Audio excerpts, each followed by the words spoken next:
Amen. Anak masarap na laro. Tabikin mo kayo. Sa susunod, dadabihan natin para masayahan mo. Okay, salamat sa Panginoon dahil tayo ay nandito para patuloy na masaya at pag-aaral ng mga bagay patungkol sa pagiging tatay. Sino po rito ang leader ng iglesia? Yung meron may participation, mayroong elder, mayroong study leader, pero mas maganda ay mag-involve tayo. Okay, siguro merong isang grupo. Merong isang grupo kapag sila ay nagbahay-bahay, ang kanilang hinahanap ay ang tatay. Alam niyo ba kung ano yung grupo na yan? Di ba kapag kakumatok sa bahay, where is the head of the family? Bakit kaya ganun yung mga Mormon? Pag sinabing Mormons, ito yung Jesus, the Latter-day Saints.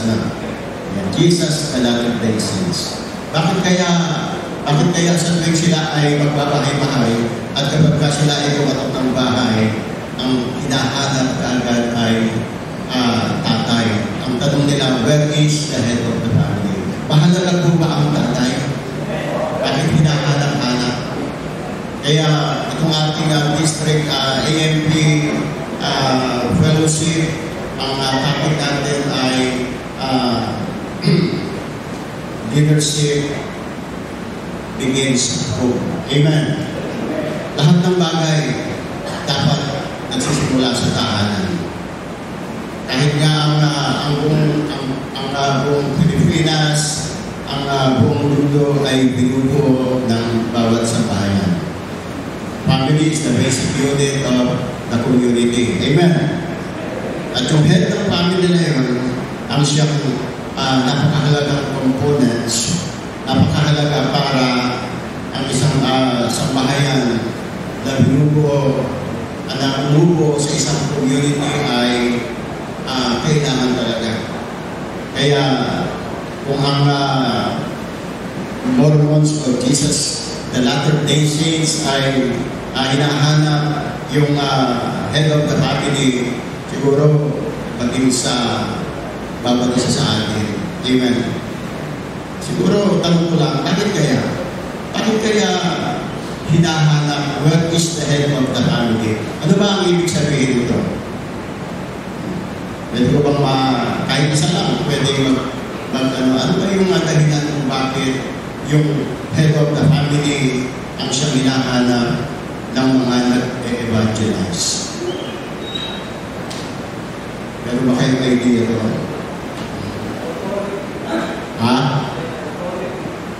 Yung authority, leadership. Okay. Thank you, Ibig sabihin, mga kapatid, napakahalaga ng tatay. Amen ba tayo dyan? Yes ba tayo dyan? Napakahalaga ng tatay. Kasi, para bang puno, kapag binulot mo, ibig sabihin, kasama yung ugat. Tingnan niyo po sa iglesia o sa simbahan. Kapag ang umaattend lang ay mga kapatid o mga anak o kaya magulang at hindi kasama ang tatay, di ba mabuhay pa? Hindi matatag yung kanilang pamilya.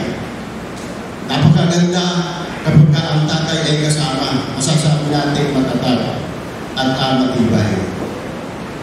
Kaya dito sa usapin o sa talakayan natin dito ay bibigyan talaga natin ng emphasis. Kayong mga tatay ay napakahalaga. Kayo yung pinaka-susi, kayo yung pinaka-big factor para sa isang matatag at matibay na pamilya. Ano nga ba ang mga katawagan tungkol sa tatay. Pag sinabing tatay, ano ang ibig sabihin ng tatay? Ano ang katawagan? Haligi ng tahanan. Okay, ano pa? Pag sinabing tatay, padre de familia. Amen. Padre de familia. Ano pa? Breadwinner. Breadwinner. Ano pa? Head of the family. Bilang mga tatay, lahat pa dito tatay na. Siguro iba magiging tatay pa lang. Ano? Head of the family. Isipin nyo, iyan ang inyong yan ang atin pala, ulit tatay. Iyan ang katawagan sa atin. Iyan ang ibig sabihin ng tatay, padre de familia. Haligi ng tahanan. Pag sinabing haligi ng tahanan, iba dapat matatag, iba dapat matibay.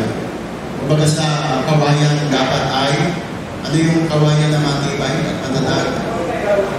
Tagak, ano na? Bayog, ano? Dito sa Tagalog, dapat taga sa panahon. Pagka taga sa panahon, hindi ito bubukukin. Hindi bubukukin. Breadwinner, ano lang naman yan, pangkaraniwan. Talagang ang tatay, siya yung breadwinner. Kung sinabing head of the family, matatag din yan. Dapat head, ulo ng tahanan. Hindi po kasama sa katawagan o hindi kasama sa title yung tatay. Merong iba binibigyan ng title yung tatay.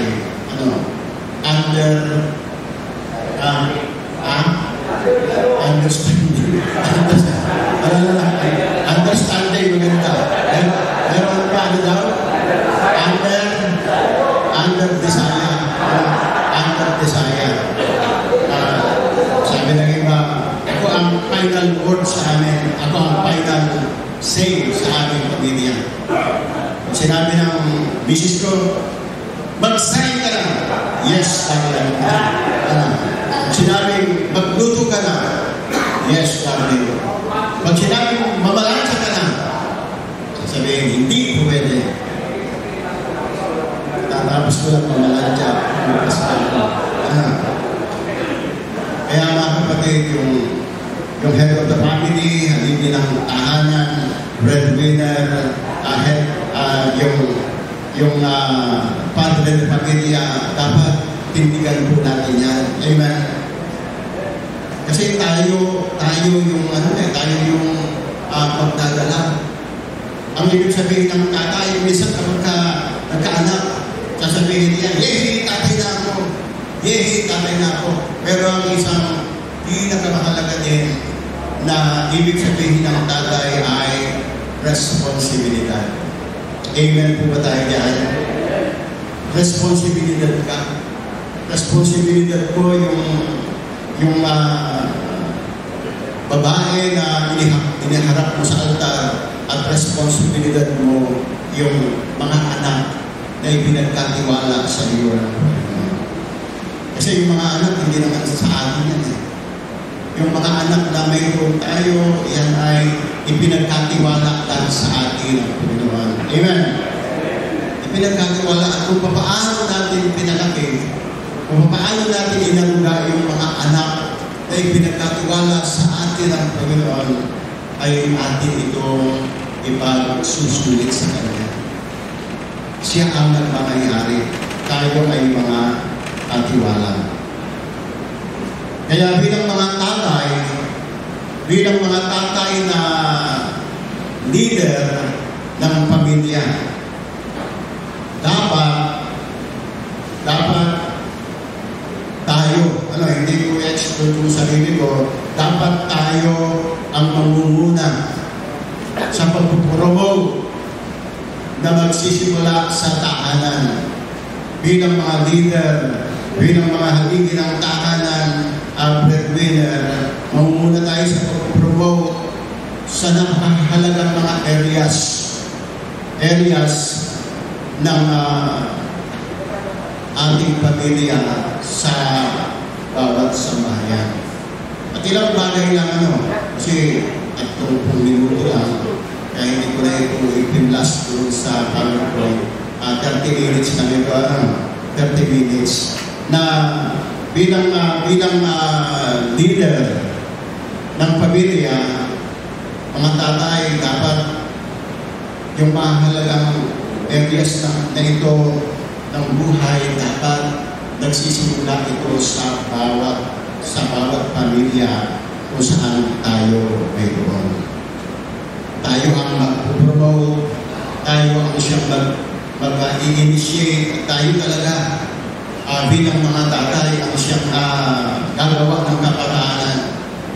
Si nanay, yung ating mga lifetime partner, ay kapartner natin. Pero tandaan natin yung command responsibility.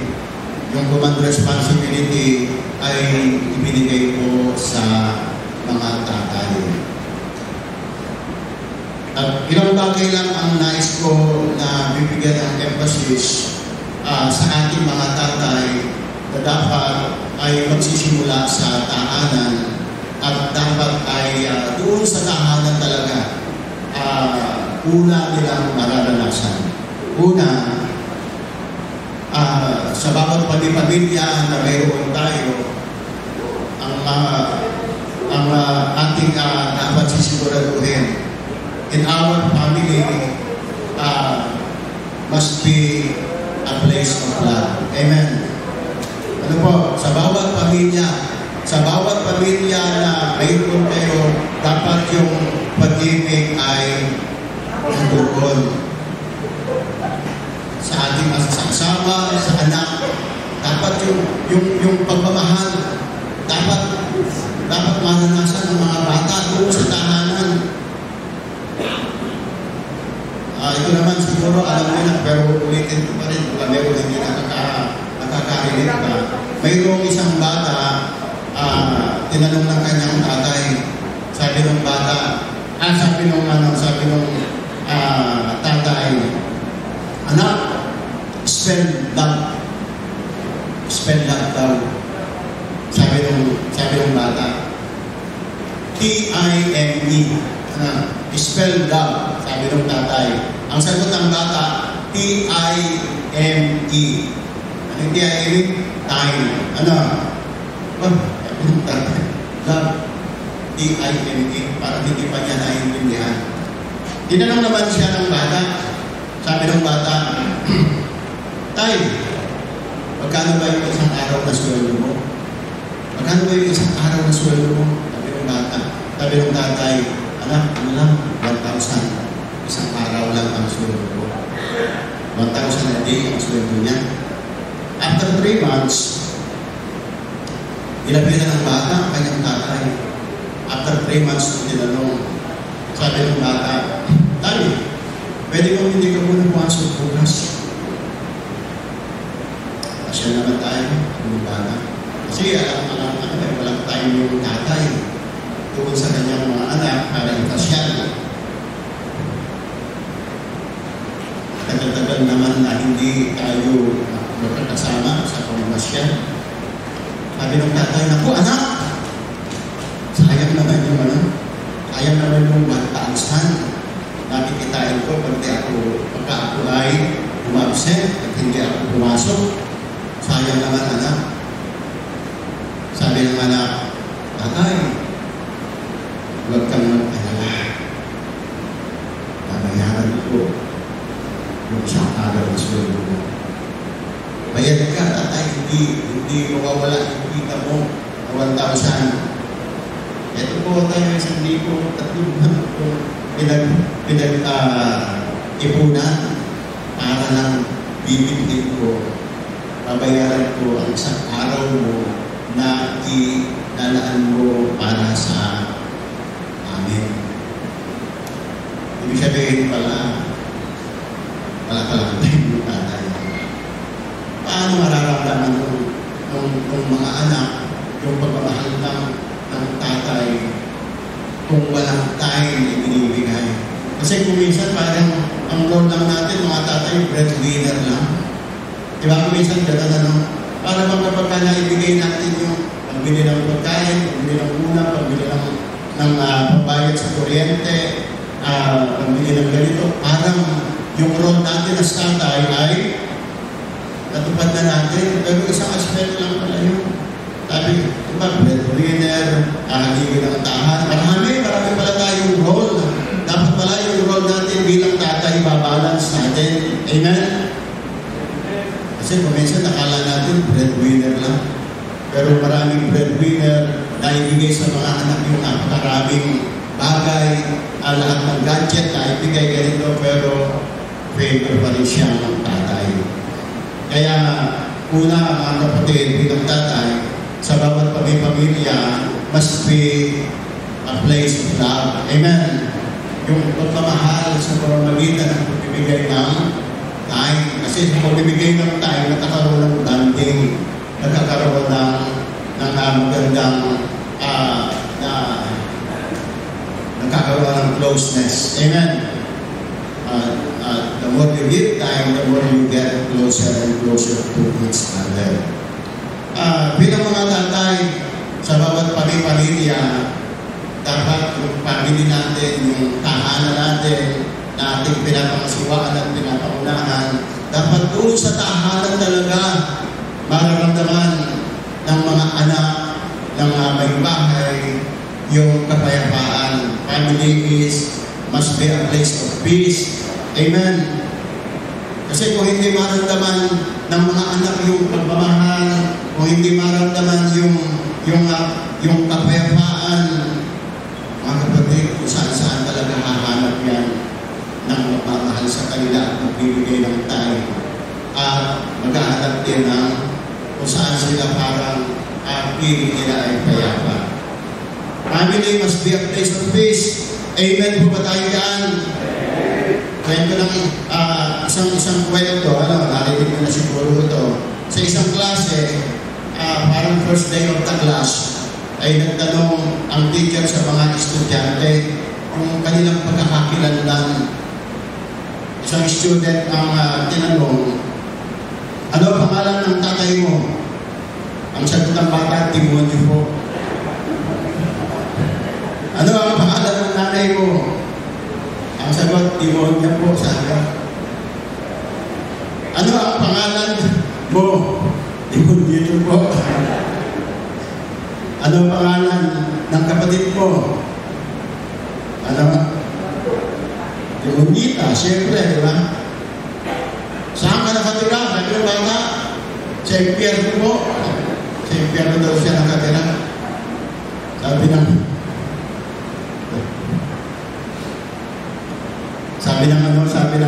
teacher, teka muna, pinipibiro ka ba? Hindi po ma'am, hindi po ako nagbibiro. Kasi araw-araw po, ganyan ang narinig ko sa bahay namin. Kanina lang po, bago ako pumasok, sabi ng bata, yan po yung narinig ko. Kasi sabi ng nanay ko sa tatay ko, kasing gero yun umuwi ka ba? Pinuto. Sabi naman ng tatay, mabuti nga, ipugaan pa kita. Demonya ka.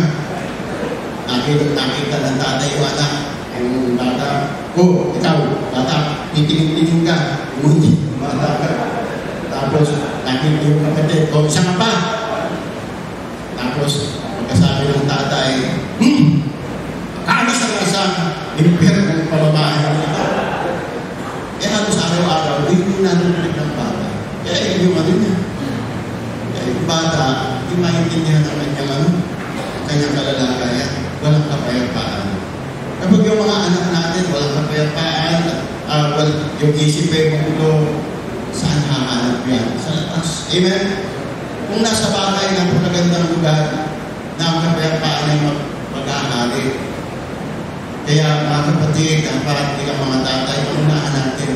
Yung kapayapaan na kailangan ng mga anak, dapat doon magsisimula sa tahanan. Amen po tayo yan. Family must be a place of joy. Dapat sa bawat tahanan magsisimula yung kagalakan sa mga bata.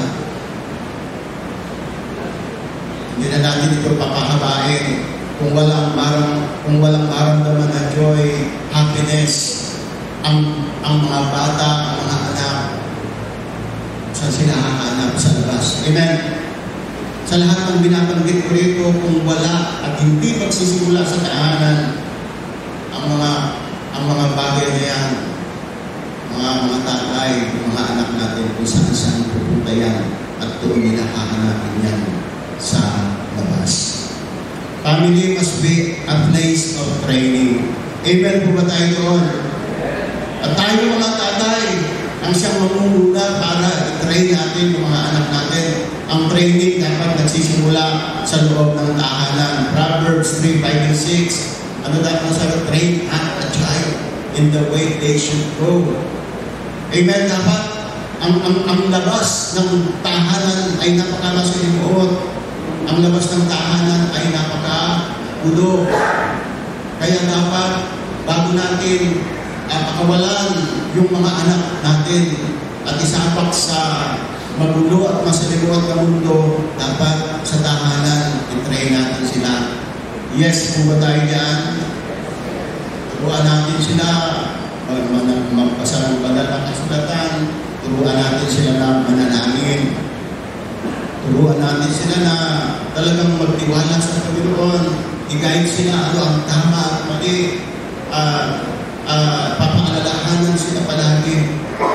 Dapat yung mga anak natin, bago sila pumasok sa eskwelahan, bago sila ay makalabas ng tahanan, dapat tayong mga tatay sa loob ng tahanan, turuan natin sila.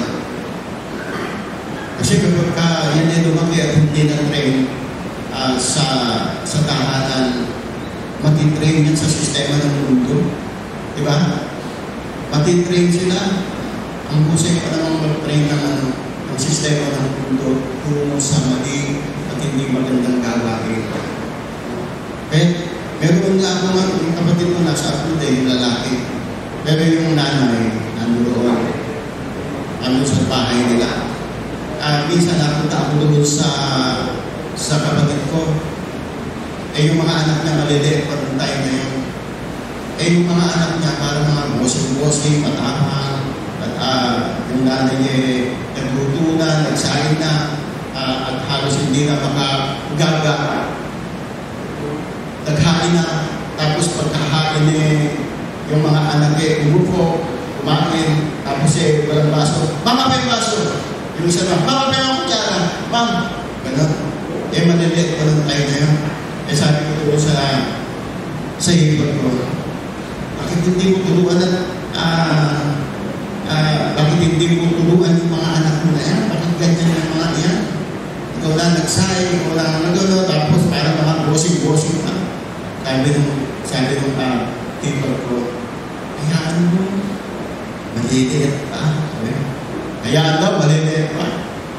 Tapos sige lang, mga ilang taon, nagpunta uli ako doon, malalaki na. Tapos nung ako'y nagpunta, ganun pa rin ang senaryo. Utusan yung kanyang nanay, kanilang mga nanay, sila nakaupo, parang mga bossing-bossing. Tapos, sinitang uli ko yung hipon ko, sabi ko, bakit kanya yung mga anak mo? Turuan mo nga sila. Hindi maganda yung kanilang ginagawa. Sabi ng hipon ko, hinahayaan ko na kasi malalaki na. Nung maliliit, hayaan ka ba't maliliit pa? Nung lumaki na at nahirapan ko sa ganong walang training, walang training at hinayaan sa ganong sabi niya, hinahayaan ko na malalaki na, baka palibalik pa ako ng kutsara, baso pagka ako Sige, alam niyo mga tatay, ano yung kasabihan? Ang mga tatay nga leader kapag ikaw tatay, kapag ang leader ay hindi ginawa yung kanyang pag-leader, someone leads him. Amen? Sino ang nagiging leader ng tahanan ngayon? Sino ang nagiging bossing ng tahanan? Sino? Yung mga anak. Diba? Aramihan yung mga anak. Hindi na yung tatay. yung mga anak na. Yung mga anak na ang nasusunod karamihan. Kaya dapat hanggang maliliit pa, yung mga anak niyong malalaki na, hayaan nyo na yan, sumpagin pa kayo dyan, yung baka may anak pa kayong maliliit, okay pa.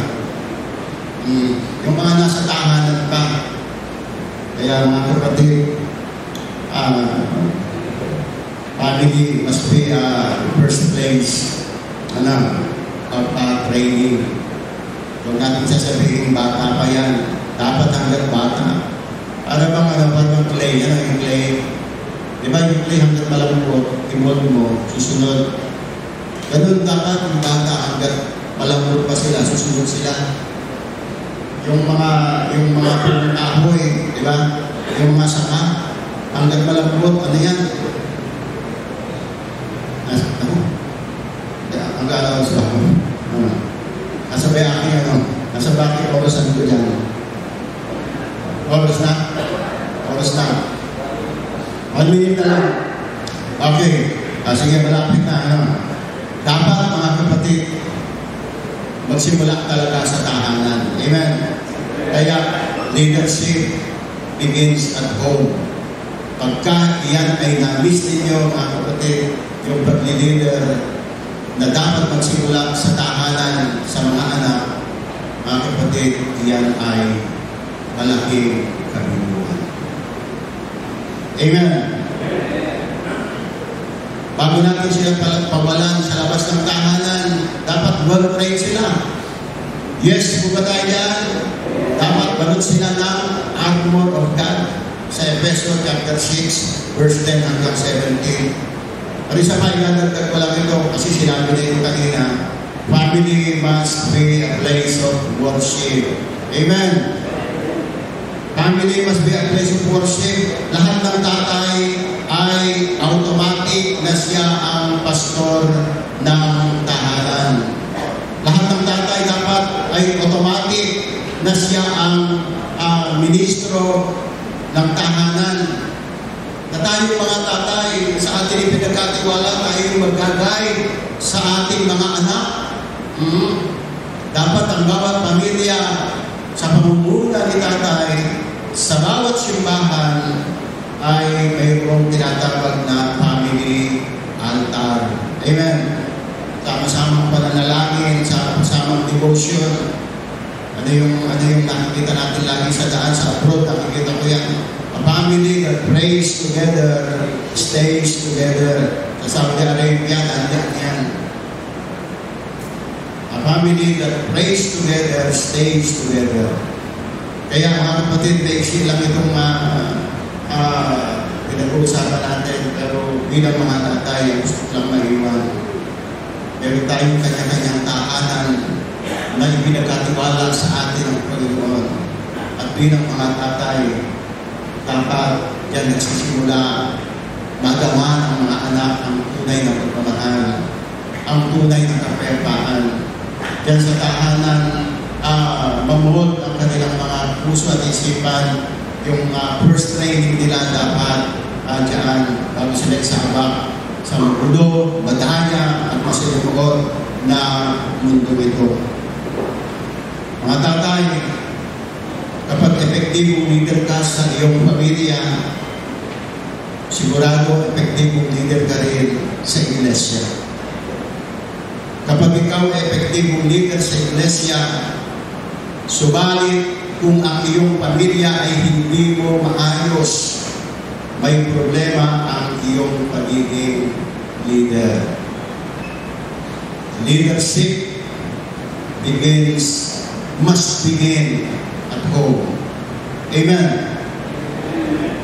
Arang sukatan ng ating pagiging matagumpay na leader sa iba't ibang larangan ng ating pakikipagsapalaran sa buhay nito, mga kapatid, ay nagsisimula sa iyong pagiging effective leader bilang tatay sa iyong sambahayan. Amen po ba tayo dyan? Ako bilang tatay, nagpapasalamat ako sa Panginoon Panginoon dahil matapang ako na tatay, pero mabait at very supportive. Yung mga anak ko, pagka tinawag ko yan, isang beses lang, lumulog lang yan sa higaan. Lumulog lang, takot sa akin. Pero yung may pagmamahal, kahit na kung sila yung mga bata pa, kahit na church planter ako na ang suporta ay 500 a week lang, pero yung mga anak ko, pinag-aral ko, nakatapos ng engineer, nakatapos ng IT. At alam niyo, kapag ikaw ay effective leader sa tahanan, at lahat, yung pagmamahal, yung pagtitrain, yung pagiging tatay ay nagpapalan mo, blessing yan. Amen? Ang mga anak ay, ano sabi? Ang mga anak ay kayamanan. Ang mga anak ay asset. Totoo po, ang mga anak ay magiging asset kapag sila'y nakalaki natin ayon sa pamantayan ng banal na kasulatan. Pero liabilities sila kapag sila'y hindi natin na-guide, hindi natin na-train, hindi natin na-ipadama yung ating pagmamahal sa kanila, liability sila. Kaya dapat magsimula sa tahanan para maging asset sila. Ako, lagi kong sinasabi, hindi ko kinakahiya. Last year, yung mga anak ko, binili ako ng Montero Sport Black Series. Binili nila ako. Ngayon, sa birthday ko na naman, binili nila ako ng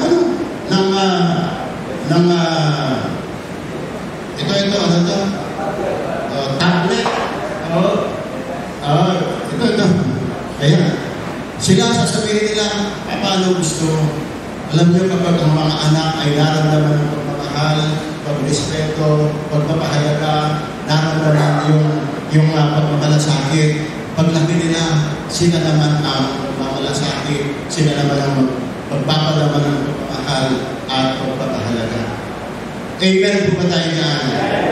Kaya mga tatay, ang challenge ko lang talaga, lahat ng mabubuting bagay at ayon sa kalooban ng Panginoon na dapat natin gagawin bilang mga tatay, simulan po natin sa ating mga tahanan. Amen? Upang sa bandang huli, magiging masaya tayo at mag-harvest tayo. Kaya dapat masaya lahat. Kaya mga kapatid, bilang mga tatay, tina-challenge ko sa inyo. Uwi sa mga tahanan, simulan sa inyong tahanan ang lahat ng bagay na ating napag-aralan buhat pa kanina. Simulan natin para maging tunay at totoo na talagang tayo ay maging epektibo mga tatay. Kaya maraming salamat po sa inyong lahat at God bless you all. Mabuhay! Amen!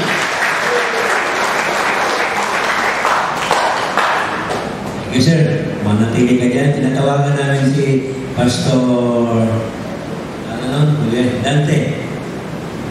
Pastor Dante, nasan ka? Yan, natin. Nauunahin daw namin yung award team kaysa sa Treasurer's Report.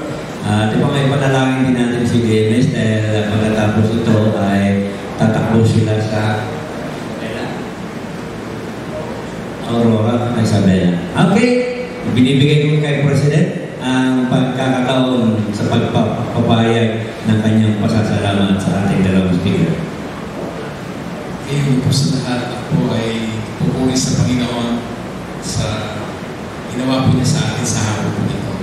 At pangalawa po, gusto kong pagpasalamat sa Panginoon na tayo binigyan niya ng ating mga kapatid sa Panginoon na sila po naging daluyan ng pagpapalang spiritual sa atin, na-encourage po sa atin, na po ay talagang na-bless po sa hapon po ito. Amen po ba?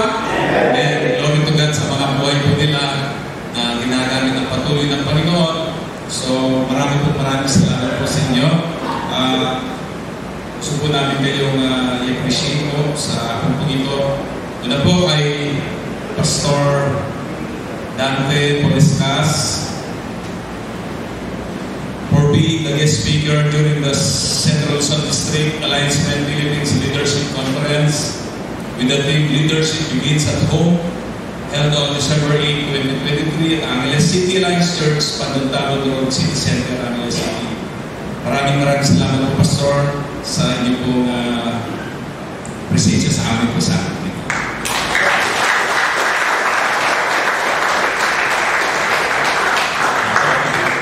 Yes,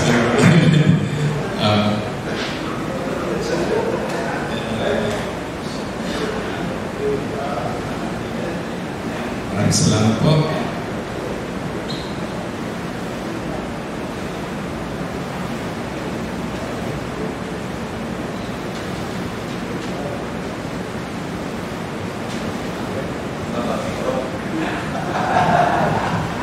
Praise God. Ngayon po, pangalawa po na ating guest speaker po, ang ating pong lecturer na si Reverend Paul C. Galvez.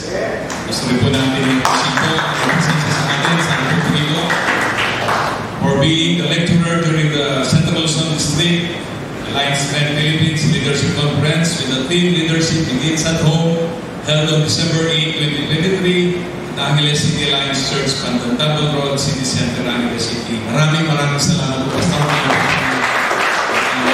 Salamat sa inyo. Amen. Gusto po tumawagin ang aking mga co-officers, Brother Rudy, Brother Philip, Brother Walter, and Pastor Dandy po, please po kami. Ayan po. Sige po, sino mag-picture sa inyo? Sige, Pastor.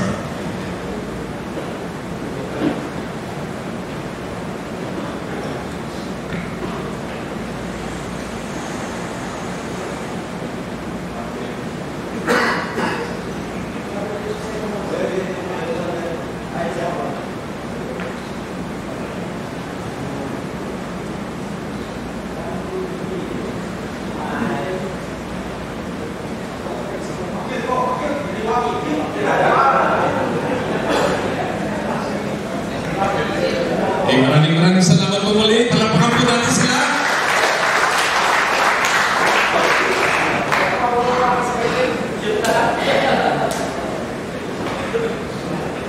Sige po, Pastor DNS, saka si Pastor natin, tawagan po natin ulit sila. Papanalangin po natin.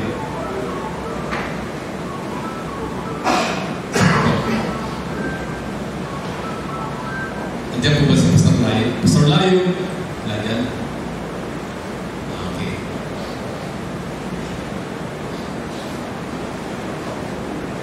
Ayan. Pastor Layo. Sige po, Pastor. Dito po kayo. Layo po natin. Saka si Pastor.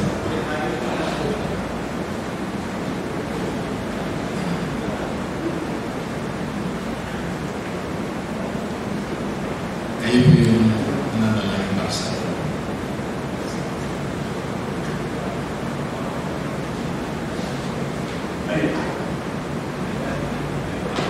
Alam ko kanina pa kayo tayo.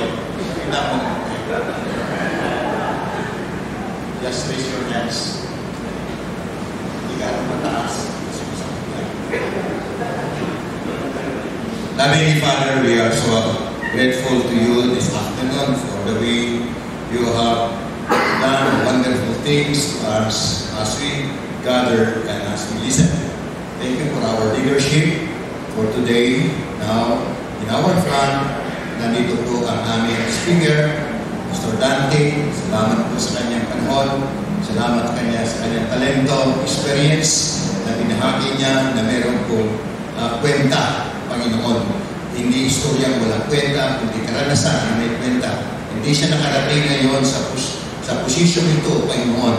Kung hindi niya ikinumit ang lahat ng ito for you, O God, for your service. O God, we thank you. Again, samahan mo siya, Panginoon, sa kanyang mga ibang mga gawain sa church, sa aming distrito, sa zone, at kahit na sa nasyonal.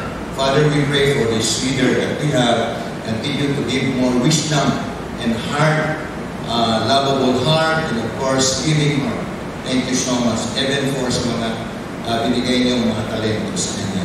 So we cannot forget his participation to us sa oras na ito sa aming buhay at sa aming district leadership sa kalalakihan. As well as our DMS, thank you Lord, sa mahabang panahon ng pasensya binigay mo sa Kanya.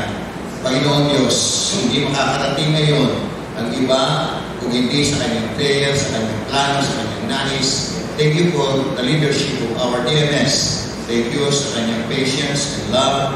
Thank you sa Kanyang humbleness and so forth and so on. So we appreciate that. We honor you, Lord, for this life of our leaders today. As well as, Lord, ang aming mga pamilya po ng aming mga kapatid nito, their wife, their children. Thank you, Lord, na ang mga anak ay nahubog sila sa iyong salita.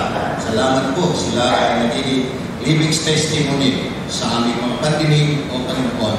Sa mga wala pa po ng ganitong experience, they are coming soon at sila rin po ay magamit. Sila rin po ay may apply. Sila rin po, Panginoon, maging maayos ang pamumuno sa lahat ng aspeto ng ministry, sa tahanan, sa church, at sa iba pang mga dako. Panginoon, salamat po sa aming presidente rin, sa alliance men, for the first time niyang umako nitong responsibility. Thank you, Lord, na ang lahat ng mga oras ay nagamit, Panginoon. Talagang we are guided by ours, Lord, na hindi po ito nagiging problema. Thank you for obedience, Lord, sa aming pong ginawang activities ngayong hapon. Thank you, Lord. Once again, we quote the verse, Panginoon, na iyong binigay sa amin. We should glorify the Lord in our hearts, in our mind, in our strength, and we will also glorify those people who love to serve us and to serve your venues. Tulad ito pong naharap ngayon. Thank you. We give you the glory. In the name of Jesus Christ, everybody will say, Amen. Salamat po. Salayo.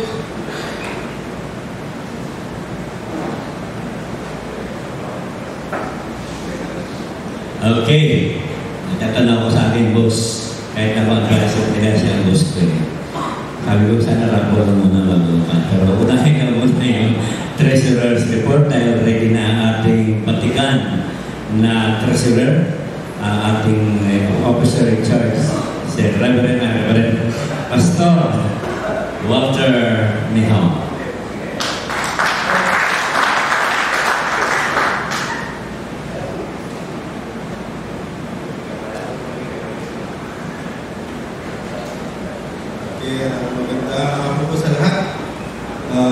Ito po yung Central Luzon District MP Conference Financial Report. Ngayon, araw po na ito, December 8. Ito, ang beginning balance po natin ay na-turn over po sa akin ng previous treasurer ay 13,624. At ngayon, add po sa nagbigay ng langgit sa kay Brother Ricky, 3,030. Plus yung offering this conference, nasa 7,110. Plus yung registration natin, actually 107 yung registered, pero may 9 pastors na libre dahil may kasama sila 5 kalalakihan. Kaya umabot po yung registered na 98 na lang times 250, 24,500. Kaya yung total sa yung na-add sa beginning balance ay 24,640. Meron po tayong total cash available na 48,264. Ngayon ang mga expenses po natin, yung food ay 15,380. Yung host church, pinababayaran na po yung electricity at saka yung paglilinis, janitorial services, 2,500. At yung lab kit po natin sa speaker ay 8,000. Yung financial support po natin sa ibang mga kapatid, tatlong probinsya po, ay 5,500. Kaya ang total na expenses natin ay 31,500 380. I-minus mo natin sa cash available na 48. Ang natitira na lang po, cash remaining or cash balance ay 16,884. Yung po ang